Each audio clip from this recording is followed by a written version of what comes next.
अब हम उत्तेजित हाइड्रोजन परमाणु में इलेक्ट्रॉनों के संक्रमणों की संख्या या उत्सर्जित भिन्न भिन्न तरंगदैर्घ्यों की संख्या का अध्ययन करेंगे।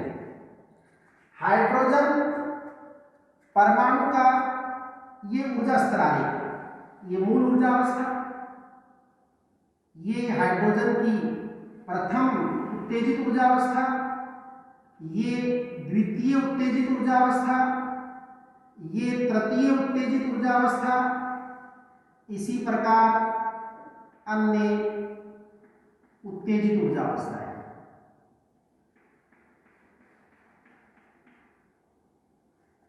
ये मूल ऊर्जा अवस्था है, मूल ऊर्जा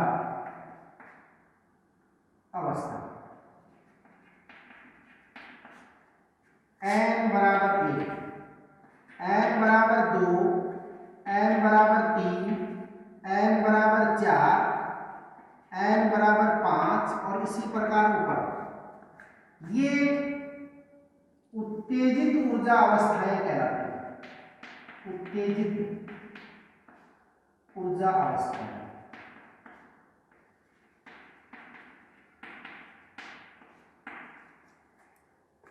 हाइड्रोजन परमाणु उत्तेजित अवस्था में है, अर्थात उसका इलेक्ट्रॉन मूल ऊर्जा अवस्था से किसी उत्तेजित ऊर्जा अवस्था में संक्रमित हो गया।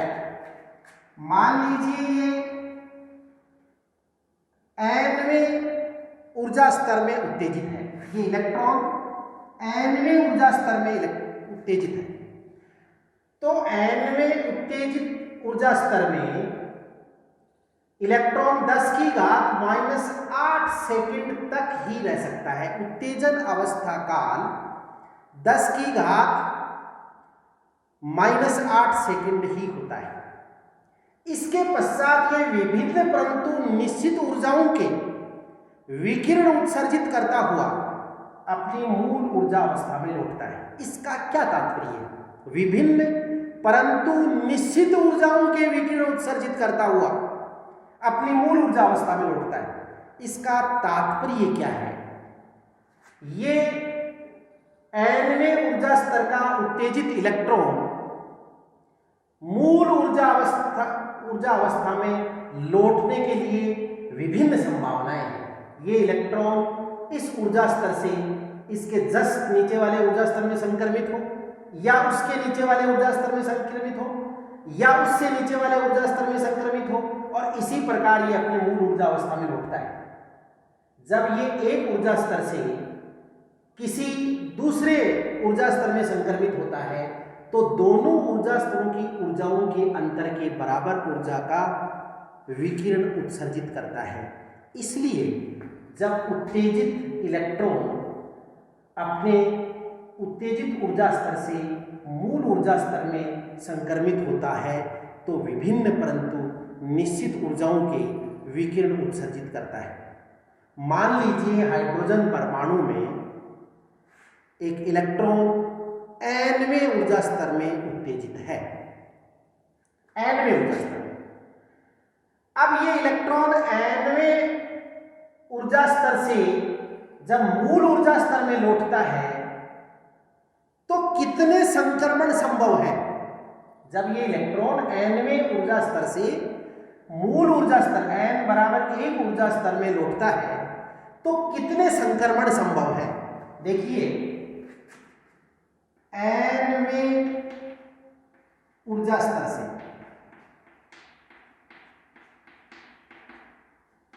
वो n-1 ऊर्जा स्तर में आ सकता है, n-2 में आ सकता है, n-3 में आ सकता है, इसी प्रकार दूसरे में और लास्ट प्रथम ऊर्जा स्तर में संक्रमित हो सकता है। तो इसमें कुल संक्रमणों की संख्या n-1 होगी। n-1वें ऊर्जा स्तर से मान लीजिए इलेक्ट्रॉन n-1वें ऊर्जा स्तर में, तो उससे किस किस में संक्रमित हो सकता है? वो n-2 में, n-3 में, n-4 में, इसी प्रकार लास्ट प्रथम ऊर्जा स्तर में। तो तो इसमें कुल संक्रमणों की संख्या कितनी होगी? n-2 होगी। इसी प्रकार n-2वें ऊर्जा स्तर में है इलेक्ट्रॉन, तो वो n-3, n-4 और इसी प्रकार लास्ट प्रथम ऊर्जा स्तर में जब आएगा तो कुल संक्रमणों की संख्या n-3 प्राप्त होगी। इसी प्रकार अन्य ऊर्जा स्तरों के लिए भी संक्रमणों की संख्या ज्ञात की जा सकती है। तो कुल संक्रमणों की संख्या, कुल संक्रमणों की संख्या, इसको यदि अपन कैपिटल N से व्यक्त करें तो ये मान होगा n-1 plus n-2 plus n-3 और इसी प्रकार लास्ट 2 प्लस 1 तक ये योग होगा। इन सब संख्याओं का योग करें तो ये योग प्राप्त होता है n-1/2।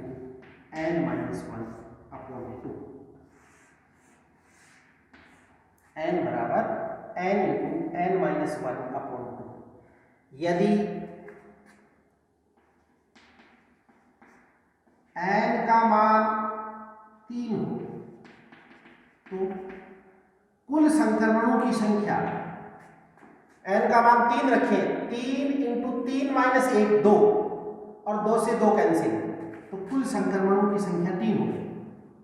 यानी मुख्य क्वांटम संख्या n बराबर 3 में यदि हाइड्रोजन परमाणु उत्तेजित है तो वो जब तीसरे ऊर्जा स्तर से इलेक्ट्रॉन अंततः प्रथम ऊर्जा स्तर में संक्रमित होगा तो भिन्न भिन्न 3 तरंगदैर्घ्यों के विकिरण उत्सर्जित हो सकते हैं। कुल संक्रमणों की संख्या, इलेक्ट्रॉन के कुल संक्रमणों की संख्या 3 होगी। इसी प्रकार यदि n बराबर 4 हो तो कुल संक्रमणों की संख्या, n का मान 4 रखेंगे, 4 गुणा 4 माइनस 1 3 और उसमें को 2 से डिवाइड करेंगे तो 4 गुणा 3 12, 12 में 2 का भाग देंगे 6, कुल संक्रमणों की संख्या 6 होगी। अर्थात भिन्न भिन्न तरंगदैर्घ्यों के 6 भिन्न भिन्न तरंगदैर्घ्यों के विकिरण उत्सर्जित हो सकते हैं। यदि हाइड्रोजन परमाणु में इलेक्ट्रॉन चौथे ऊर्जा स्तर में उत्तेजित है तो जब वो हाइड्रोजन परमाणु अपने उत्तेजित ऊर्जा अवस्था से मूल ऊर्जा अवस्था में संक्रमित होगा तो भिन्न भिन्न 6 तरंगदैर्घ्यों के विकिरण उत्सर्जित हो सकते हैं।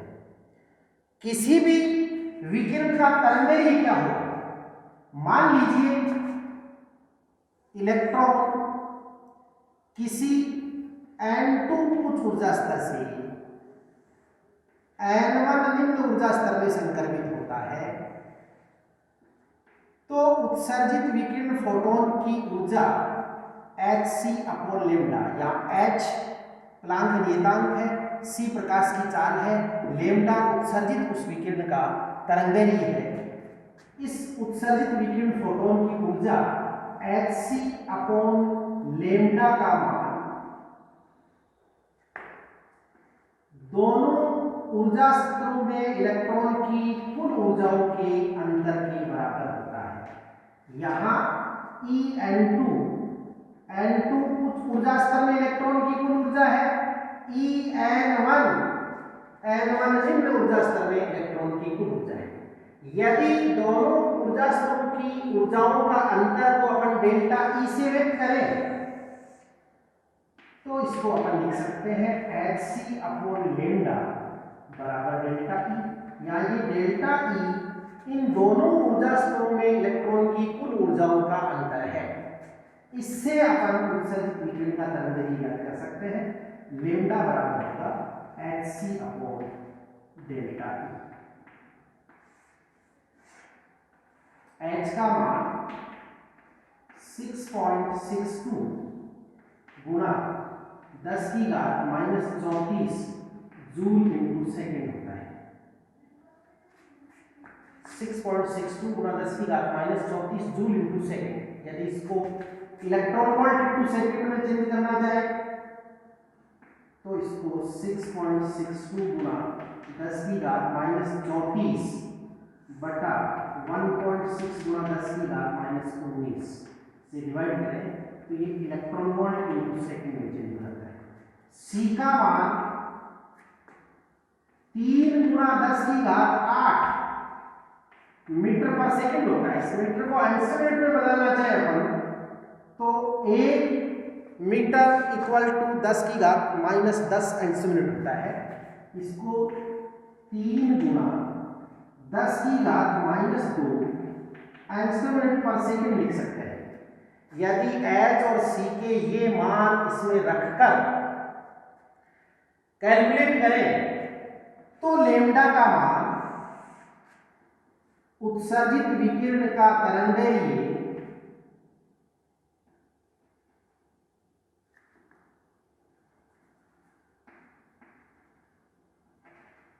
12,420 बटा डेल्टा ई का मान यदि इलेक्ट्रॉन वोल्ट में प्रयुक्त करें तो ये लेमडा का मान अंश यूनिट में प्राप्त होता है।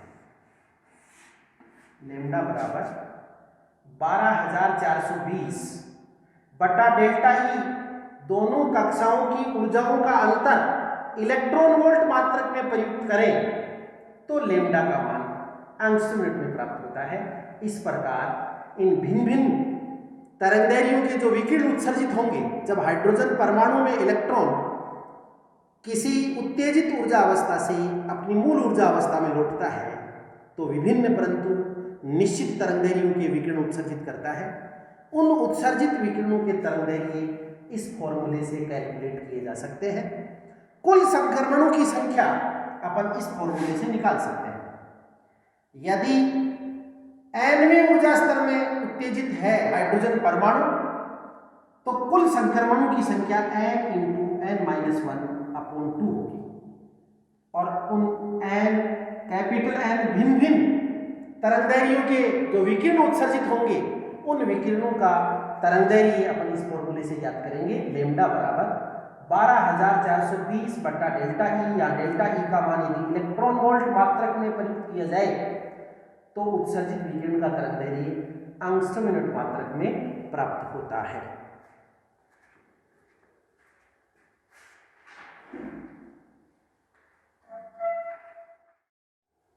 अब हम अध्ययन करेंगे आयनन ऊर्जा व आयनन विभव तथा उत्तेजन ऊर्जा व उत्तेजन विभव।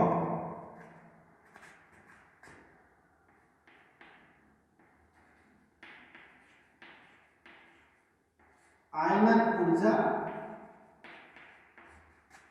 व आयनन विभव।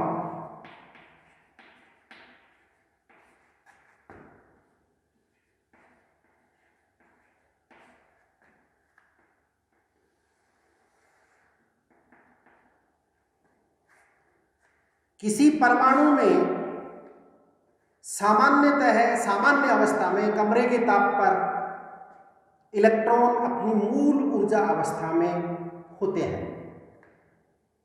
किसी परमाणु में इलेक्ट्रॉन को मूल ऊर्जा अवस्था से अनंतमें ऊर्जा अवस्था तक संक्रमित करने के लिए या परमाणु से पृथक करने के लिए जितने ऊर्जा की आवश्यकता होती है आयनन ऊर्जा कहलाती है।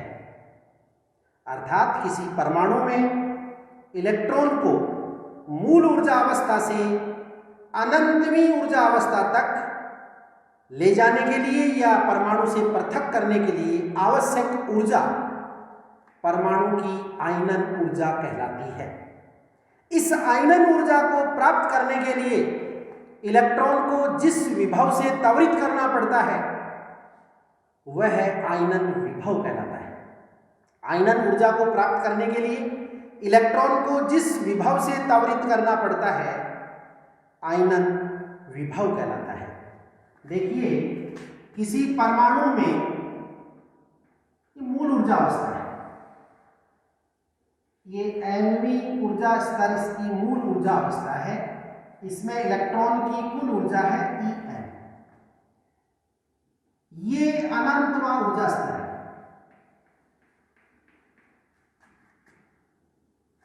अनंतवा ऊर्जा स्तर, इसमें इलेक्ट्रॉन की कुल ऊर्जा है E इंफिनिटी।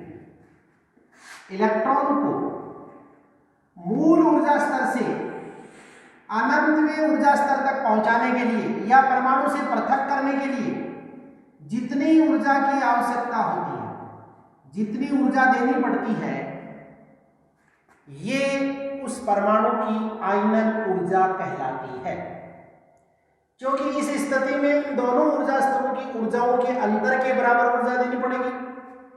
तो आयनन ऊर्जा का मान है, आयनन ऊर्जा, इसको यदि अपन EI से व्यक्त करें तो इसका मान मूल ऊर्जा अवस्था में इलेक्ट्रॉन की कुल ऊर्जा और अनंतवें ऊर्जा स्तर में इलेक्ट्रॉन की कुल ऊर्जा के अंतर के बराबर, यानी E इंफिनिटी माइनस En। यहां En मूल ऊर्जा स्तर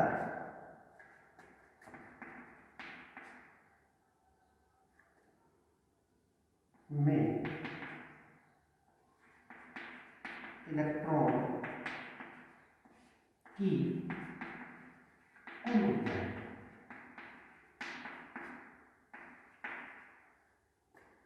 तथा E इंफिनिटी अनंत में ऊर्जा स्तर में इलेक्ट्रॉन की कुल ऊर्जा।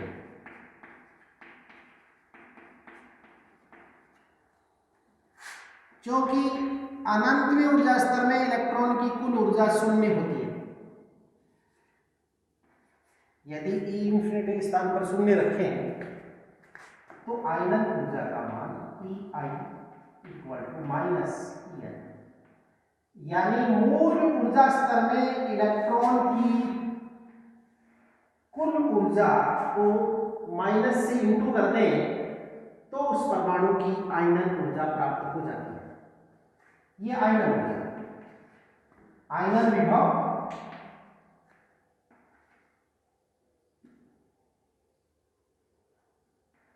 आयनन विभव आयनन विभव होता है आयनन ऊर्जा बटा इलेक्ट्रॉन का आवेश।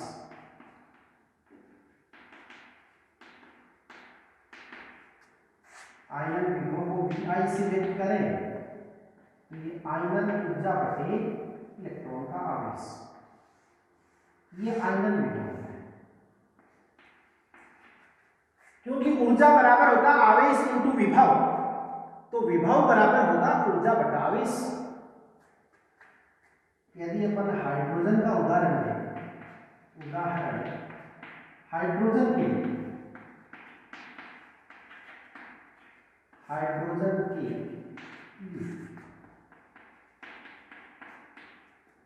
मूल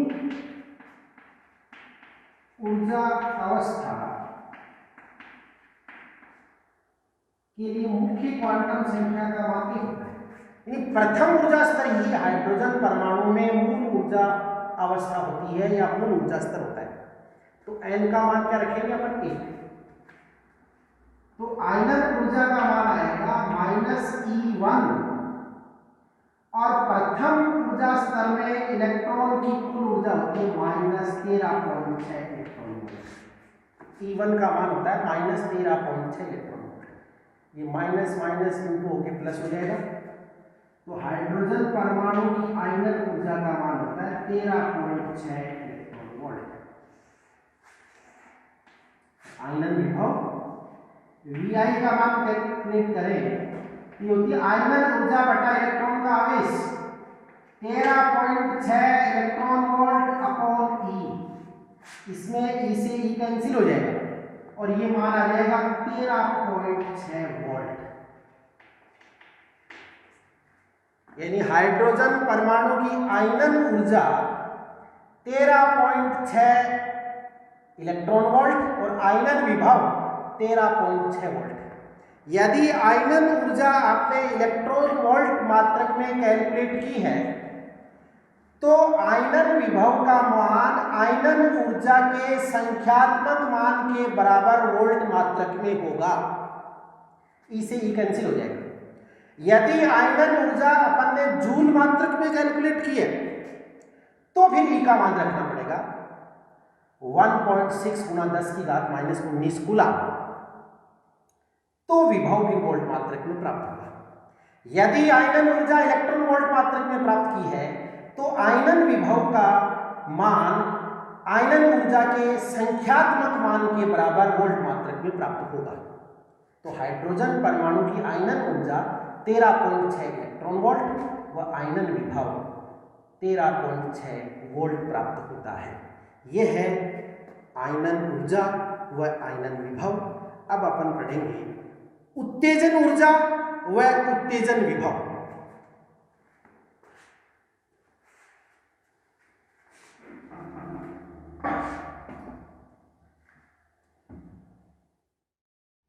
उत्तेजन ऊर्जा व उत्तेजन विभव।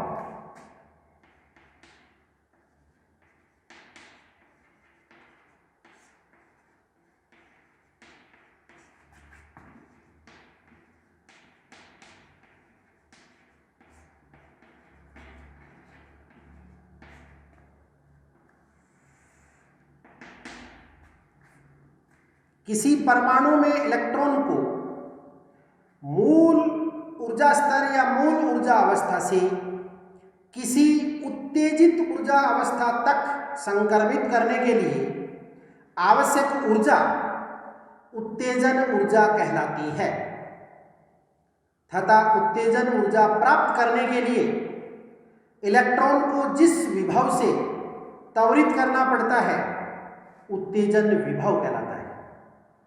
पुनः समझे, किसी परमाणु में इलेक्ट्रॉन को मूल ऊर्जा स्तर या मूल ऊर्जा अवस्था से किसी उत्तेजित ऊर्जा अवस्था तक संक्रमित करने के लिए आवश्यक ऊर्जा उस परमाणु की उस उत्तेजन के लिए उत्तेजन ऊर्जा कहलाती है तथा उत्तेजन ऊर्जा प्राप्त करने के लिए इलेक्ट्रॉन को जिस विभव से त्वरित करना पड़ता है उत्तेजन विभव कहलाता है। जैसे किसी परमाणु के ऊर्जा स्तर आरेख में ये N1 मूल ऊर्जा अवस्था है, इसमें इलेक्ट्रॉन की कुल ऊर्जा है मान लीजिए EN1। ये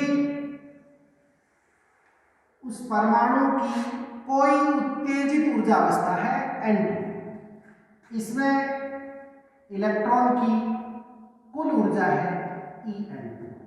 ये मूल ऊर्जा अवस्था, मूल ऊर्जा अवस्था, ये कोई उत्तेजित ऊर्जा अवस्था। उत्तेजित ऊर्जा अवस्थाएं कई हो सकती हैं, इसलिए कोई उत्तेजित ऊर्जा अवस्था है, कोई उत्तेजित ऊर्जा अवस्था।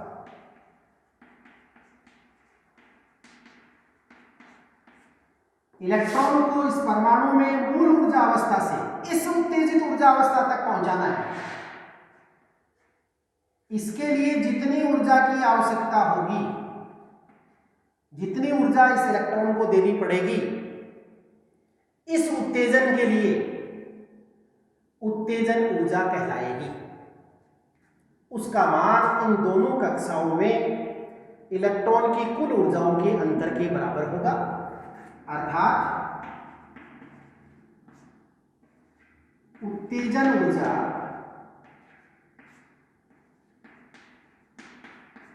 इसको यदि अपन स्मॉल ई से व्यक्त करें तो इसका मान En2 माइनस En1 ये प्राप्त होगा। और उत्तेजन विभव इस उत्तेजन ऊर्जा को प्राप्त करने के लिए इलेक्ट्रॉन को जिस विभव से त्वरित करना पड़ता है वो उत्तेजन विभव कहलाता है।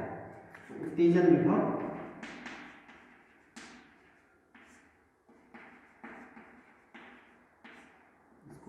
ई से व्यक्त करें, ये होता है उत्तेजन ऊर्जा बटा इलेक्ट्रॉन का आवेश। ये होगा उत्तेजन विभव का मान। उदाहरण के लिए यदि अपन हाइड्रोजन परमाणु की बात करें, हाइड्रोजन परमाणु के लिए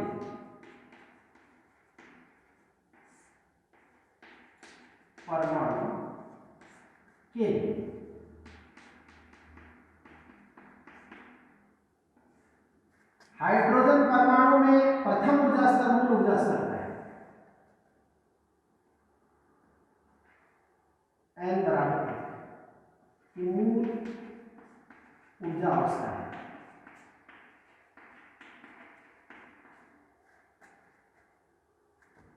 इसमें इलेक्ट्रॉन की कुल ऊर्जा E1 जिसका मान -13.6 इलेक्ट्रॉन वोल्ट होता है। इसके अलावा n बराबर 2, n बराबर 3, n बराबर 4, इसी प्रकार n बराबर 2, n बराबर 3, n बराबर 4, इसी प्रकार ये सब उत्तेजित ऊर्जा अवस्थाएं होती हैं। उत्तेजित ऊर्जा अवस्था,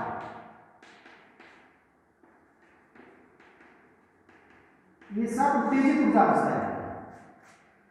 यदि हाइड्रोजन परमाणु में इलेक्ट्रॉन को मूल ऊर्जा स्तर से, ये प्रथम उत्तेजित ऊर्जा अवस्था है, ये n बराबर 2, n बराबर 3 द्वितीय उत्तेजित ऊर्जा अवस्था है, n बराबर 4 तृतीय उत्तेजित ऊर्जा अवस्था है। यदि अपन द्वितीय उत्तेजित ऊर्जा का मान ज्ञात करना चाहें, द्वितीय उत्तेजन ऊर्जा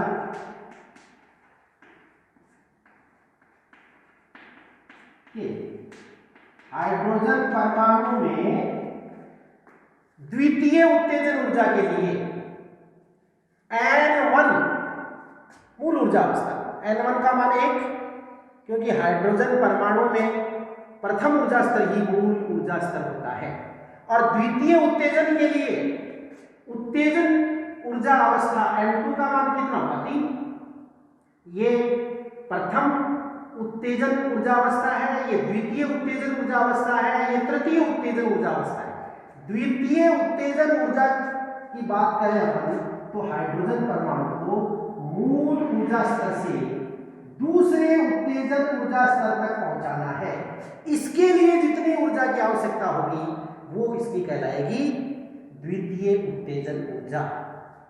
तो द्वितीय उत्तेजन ऊर्जा के लिए N1 का मान 1 व N2 का मान 3 होगा। ये मान यदि इसमें पुट कर दें तो उत्तेजन ऊर्जा का मान E3 माइनस E1। अब चूंकि E3 का मान तीसरे ऊर्जा स्तर में इलेक्ट्रॉन की कुल ऊर्जा -1.51 इलेक्ट्रॉन वोल्ट होती है और पहले ऊर्जा स्तर में इलेक्ट्रॉन की कुल ऊर्जा -13.6 इलेक्ट्रॉन वोल्ट होती है। ये माइनस माइनस प्लस हो जाएगा, तो ये द्वितीय उत्तेजन ऊर्जा का मान प्राप्त होगा 13.6 माइनस 1.51। 13.6 में से 1.51 घटाना है तो ये मान आएगा 12.09 इलेक्ट्रॉन वोल्ट। 12.09 electron volt. ये तो आ गई द्वितीय उत्तेजन ऊर्जा और द्वितीय उत्तेजन विभव। Ve का मान निकालना चाहे अपन तो उत्तेजन ऊर्जा बटा इलेक्ट्रॉन का आवेश 12.09 इलेक्ट्रॉन वोल्ट अपॉन E से E कैंसिल हो जाएगा, ये माना जाएगा 12.09 वोल्ट। यानी हाइड्रोजन परमाणु की द्वितीय उत्तेजन ऊर्जा का मान 12.09 इलेक्ट्रॉन वोल्ट और द्वितीय उत्तेजन विभव का मान 12.09 वोल्ट होता है। यदि उत्तेजन ऊर्जा का मान इलेक्ट्रॉन वोल्ट मात्रक में कैलकुलेट किया है तो उत्तेजन विभव का मान उत्तेजन ऊर्जा के संख्यात्मक मान के बराबर वोल्ट मात्रक में होगा। यदि उत्तेजन ऊर्जा अपन ने जूल मात्रक में कैलकुलेट की होती तो उसका मान रखकर ई का मान रखना पड़ता 1.6 गुना 10⁻⁻19, तो उत्तेजन विभव का मान वोल्ट मात्रक में प्राप्त होता। तो इसी प्रकार अपने को प्रथम उत्तेजन ऊर्जा निकालनी होती तो N1 का मान 1 और N2 का मान 2 होता। तो इसको लिखते अपन प्रथम उत्तेजन ऊर्जा बराबर E2 माइनस E1। E2 का मान -3.4 इलेक्ट्रॉन वोल्ट होता है, E1 का मान -13.6 इलेक्ट्रॉन वोल्ट होता है। तब ये प्रथम उत्तेजन ऊर्जा 10.2 इलेक्ट्रॉन वोल्ट प्राप्त होती तथा उत्तेजन विभव 10.2 वोल्ट प्राप्त होता। तो ये है उत्तेजन ऊर्जा व उत्तेजन विभव। पहले पढ़ा अपन ने आयनन ऊर्जा एवं आयनन विभव।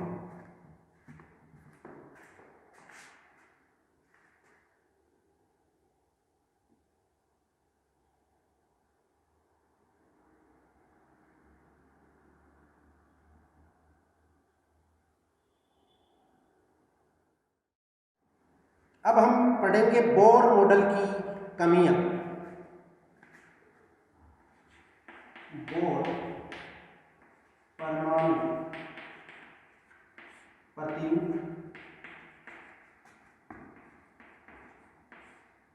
की कमियां या सीमाएं।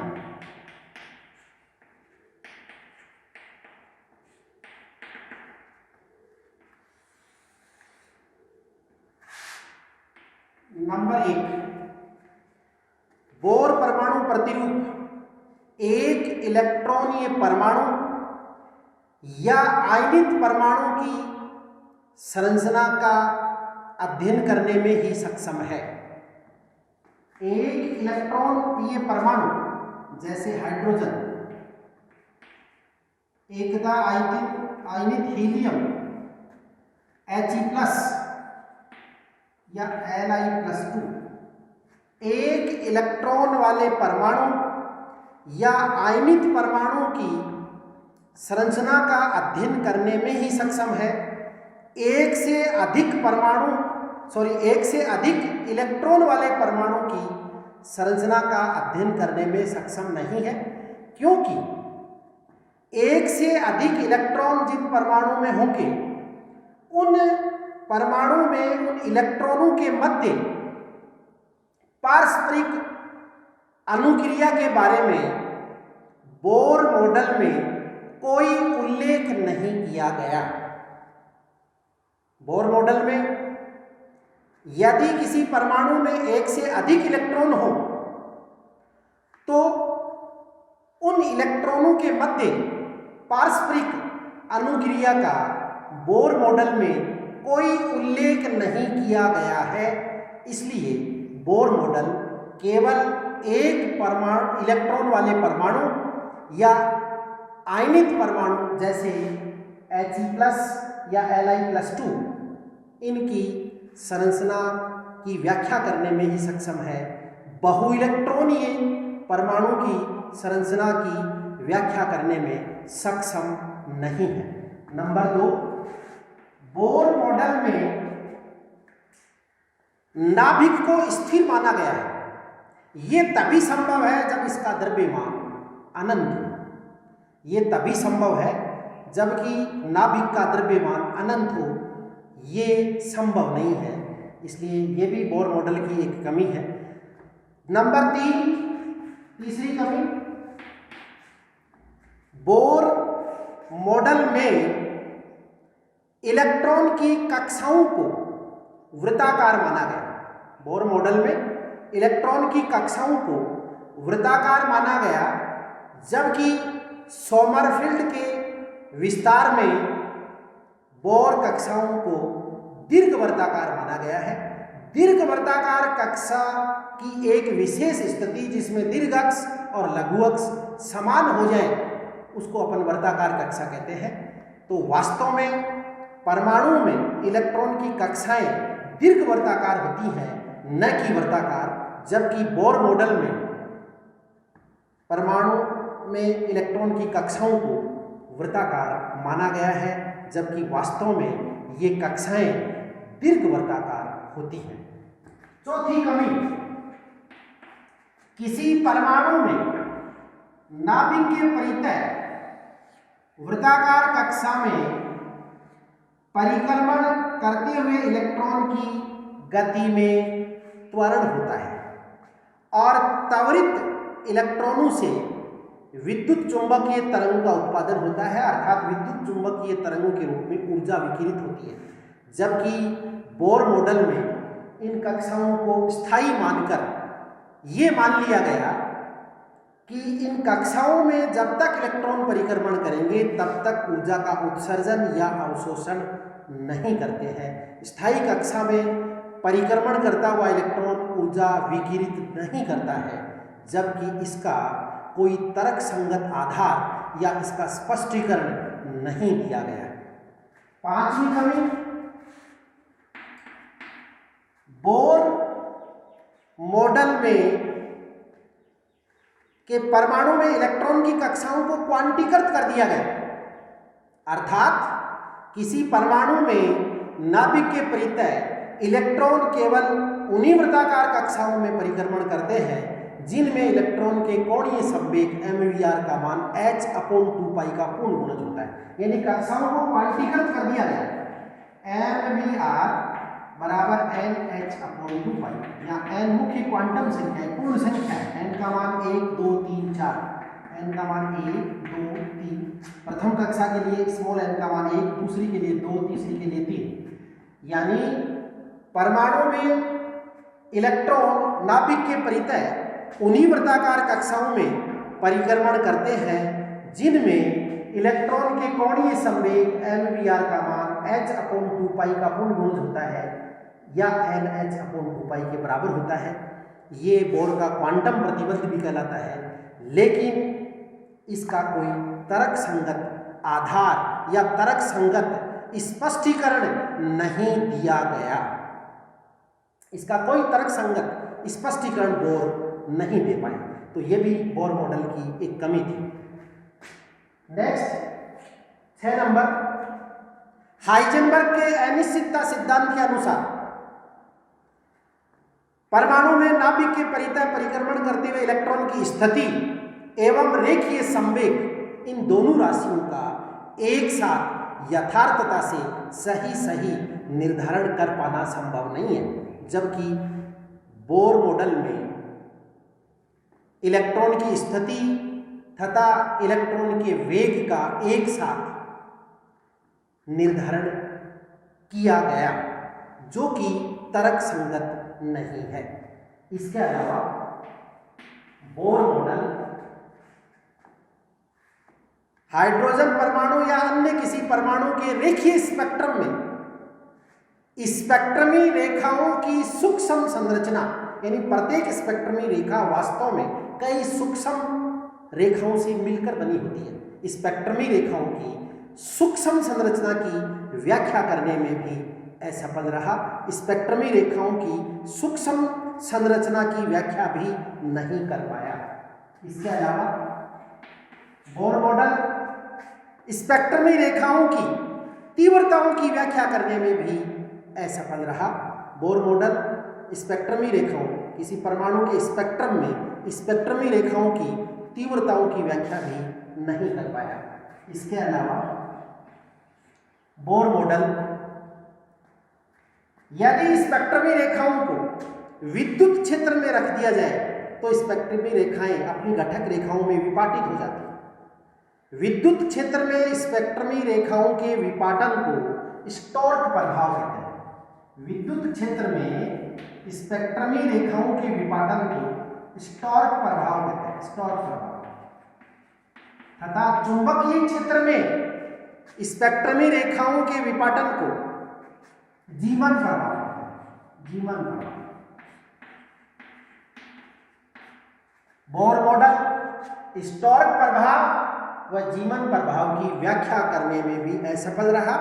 स्टोर्क प्रभाव व जीवन प्रभाव की व्याख्या भी नहीं कर पाया तथा लास्ट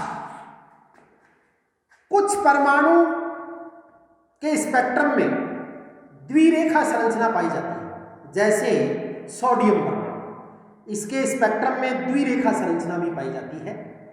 इस द्विरेखा संरचना की व्याख्या करने में भी बोर मॉडल असफल रहा। तो ये है बोर मॉडल की कमियां या बोर मॉडल के सीमा बंधन।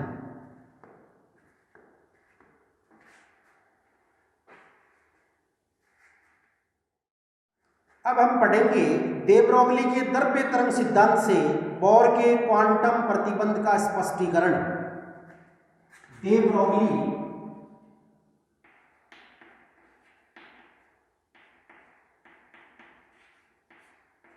के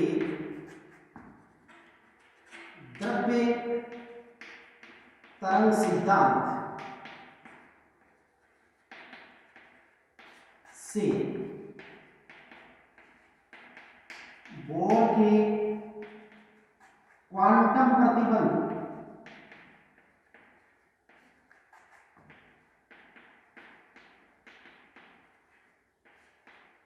का स्पष्टीकरण।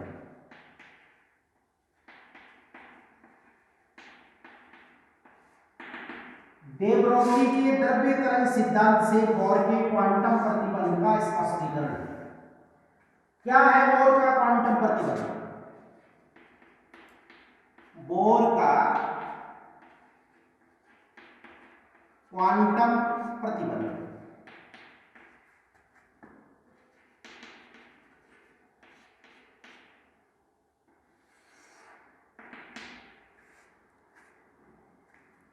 बोर का क्वांटम प्रतिबंध। बोर के क्वांटम प्रतिबंध के अनुसार परमाणु में नाभिक के परितः इलेक्ट्रॉन केवल उन्हीं वृत्ताकार कक्षाओं में परिक्रमण करते हैं जिनमें इलेक्ट्रॉन के कोणीय संवेग mvr का मान h/2 पाई का पूर्ण गुणज होता है या nh/2 पाई के बराबर होता है। यदि nवीं बोर कक्षा में इलेक्ट्रॉन का वेग vn हो, nवीं बोर कक्षा की त्रिज्या rn हो, तो nवीं बोर कक्षा में इलेक्ट्रॉन का कोणीय संवेग mvn × rn, इसका मान nh/2 पाई के बराबर होता है। यह है बोर का क्वांटम प्रतिबंध।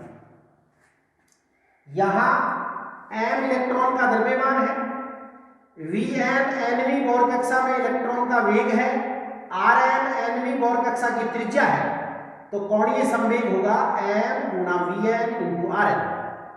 ये h/2 पाई का पूर्ण गुणज होता है या n एक पूर्ण संख्या है जिसका मान 1 2 3 अनंत, यानी m × vn × rn का मान nh/2 पाई के बराबर होता है। यह है बोर का क्वांटम प्रतिबंध।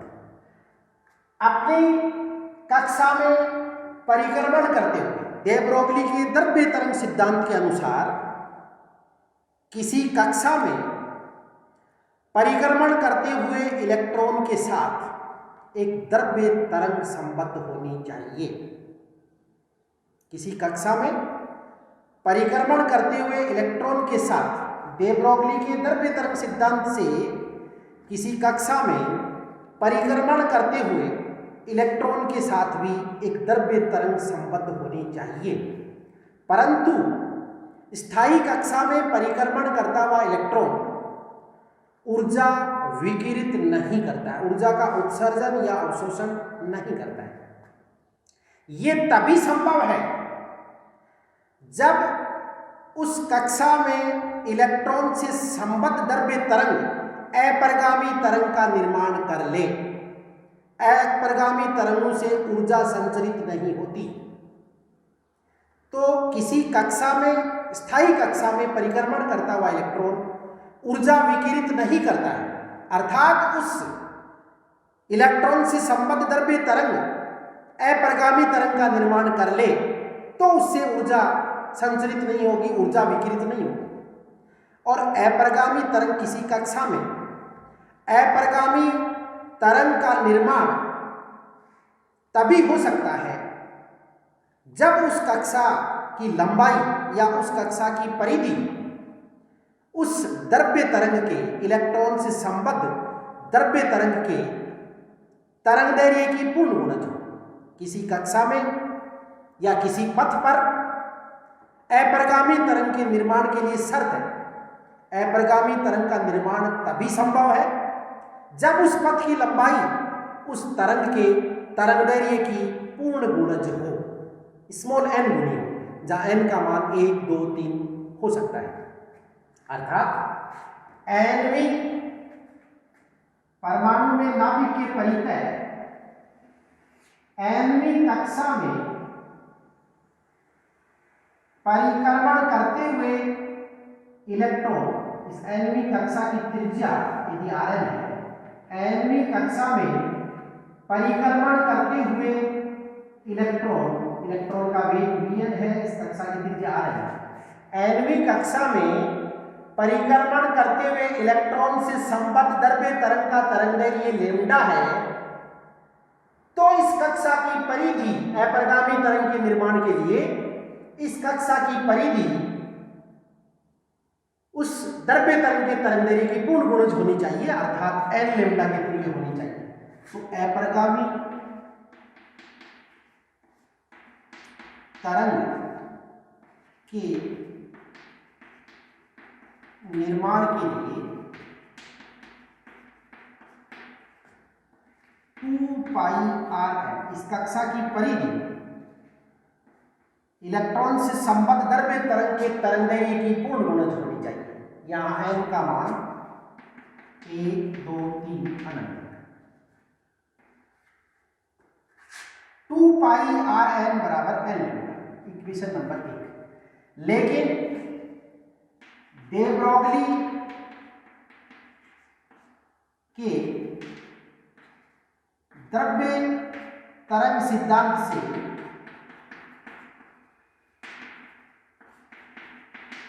अपनी कक्षा में परिक्रमण करते हुए इलेक्ट्रॉन से संबद्ध द्रव्य तरंग का तरंगदैर्घ्य लैम्डा बराबर होता है h/p। यदि इलेक्ट्रॉन का द्रव्यमान स्मॉल m और nवीं कक्षा में इलेक्ट्रॉन का वेग Vn हो, तो P बराबर m × Vn। यहाँ m इलेक्ट्रॉन का द्रव्यमान है, Vn nवीं कक्षा में इलेक्ट्रॉन का वेग है, तो इलेक्ट्रॉन का रेखीय संवेग P बराबर होगा m × Vn। यदि ये मान इसमें पुट कर दूं तो ये लैम्डा बराबर h/p और P का मान m × Vn, इक्वेशन नंबर 2। तो दे ब्रॉगली के द्रव्य तरंग सिद्धांत के अनुसार nवीं बोर कक्षा में परिक्रमण करते हुए इलेक्ट्रॉन से संबद्ध द्रव्य तरंग का तरंगदैर्घ्य लैम्डा का मान होगा h/m × Vn। यहाँ h प्लांक नियतांक है, m इलेक्ट्रॉन का द्रव्यमान है, Vn nवीं कक्षा में इलेक्ट्रॉन का वेग है। ये लैम्डा का मान समीकरण 2 से समीकरण 1 में पुट कर दें तो 2π × Rn equal to n lambda, lambda का मान है h/m × Vn।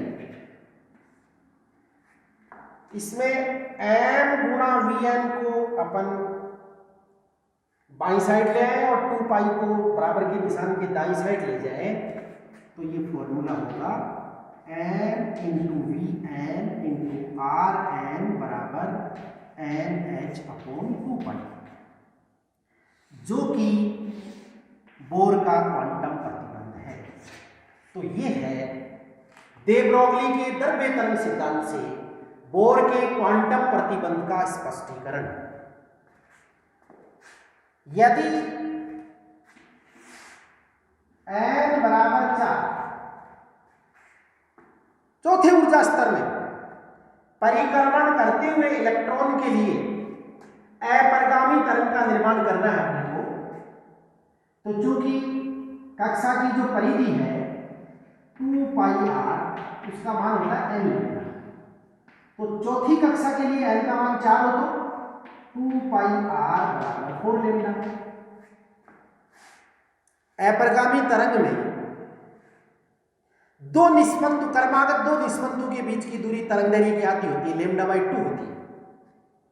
दो निस्पंदों के बीच की दूरी λ/2 होती है। और यहां ये इस परिधि की जो लंबाई है चौथी कक्षा की परिधि की कुल लंबाई 4λ के इक्वल होनी चाहिए। तो इससे चौथी कक्षा में इलेक्ट्रॉन के परिक्रमण से उससे संबद्ध द्रव्य तरंग द्वारा जब अपरिगामी तरंग का निर्माण किया जाएगा तो इस प्रकार की अपरिगामी तरंग बनेगी n बराबर 4 चौथी कक्षा में, यानी इस परिधि का मान 4λ के तुल्य होगा। क्योंकि अपन ये जानते हैं कि दो क्रमागत निस्पंदों के बीच की दूरी तरंगदैर्घ्य की आधी होती है, अर्थात एक लूप की लंबाई λ/2 होती है, तो दो लूपों की लंबाई λ के तुल्य होगी। क्योंकि इसमें टोटल परिधि 4λ के तुल्य होगी, इसका मतलब 8 लूप बनेंगे। यदि चौथी कक्षा है तो उसमें अपरिगामी तरंग में 8 लूप बनेंगे, यानी इस प्रकार की अपरिगामी तरंग बनेगी चौथे ऊर्जा स्तर में, n बराबर 4 ऊर्जा स्तर में।